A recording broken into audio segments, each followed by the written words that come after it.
Gary Lineker suggests he will avoid suspension as asylum remarks row deepens. Gary Lineker has suggested he will avoid suspension by the BBC for his comments about the government's asylum policy, as the Home Secretary accused him of diminishing the unspeakable tragedy of the Holocaust. The Match of the Day presenter's row with the government deepened on Thursday as he hit back at Commons leader Penny Mordaunt on Twitter and accused her of using a clumsy analogy.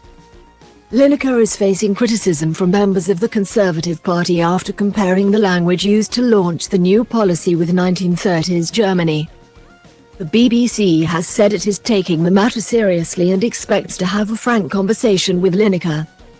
And on Thursday the BBC pundit confirmed he had spoken to Director General Tim Davie. He tweeted, "Well, it's been an interesting couple of days. Happy that this ridiculously out of proportion story seems to be abating and very much looking forward to presenting at BACMOT on Saturday. Thanks again for all your incredible support. It's been overwhelming." Lineker later responded to Ms. Mordaunt on Twitter after she accused Labour of borrowing from his playbook by being the party of goal hangers. He tweeted, "Thank you for mentioning me in your clumsy analogy. I'm just happy to have been better in the 6-yard box than you are at the dispatch box. Best wishes." His tweets came after he told reporters outside his London home that he stands by his criticism of the immigration policy and does not fear suspension by the BBC.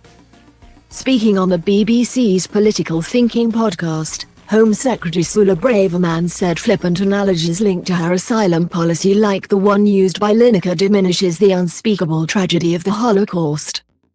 She added, "I think it is, from a personal point of view, to hear that characterization is offensive because, as you said, my husband is Jewish, my children are therefore directly descendant from people who were murdered in gas chambers during the Holocaust. And my husband's family feels very keenly the impact of the Holocaust actually." Criticism also came from Culture Secretary Lucy Fraser, who told the Commons it is important for the BBC to maintain impartiality if it is to retain the trust of the public who pay the licence fee.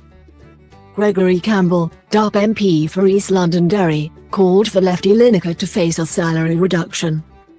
Last year the former England footballer was named as the BBC's top earning on-air talent for the 5th consecutive year, and was paid between £1,350,000 and £1,354,999 in 2021-2022 for Match of the Day and Sports Personality of the Year.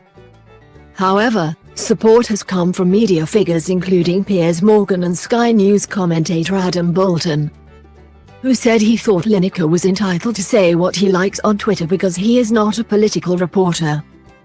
Mr. Davie previously warned staff about their use of social media when he took on the role at the end of 2020. And guidelines around social media use have since been updated. Staff were told they need to follow editorial guidelines and editorial oversight in the same way as when doing BBC content.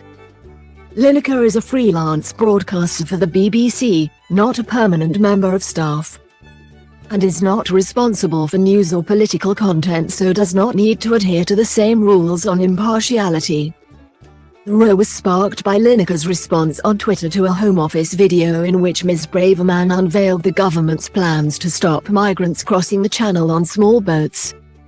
The ex-England striker wrote, "There is no huge influx.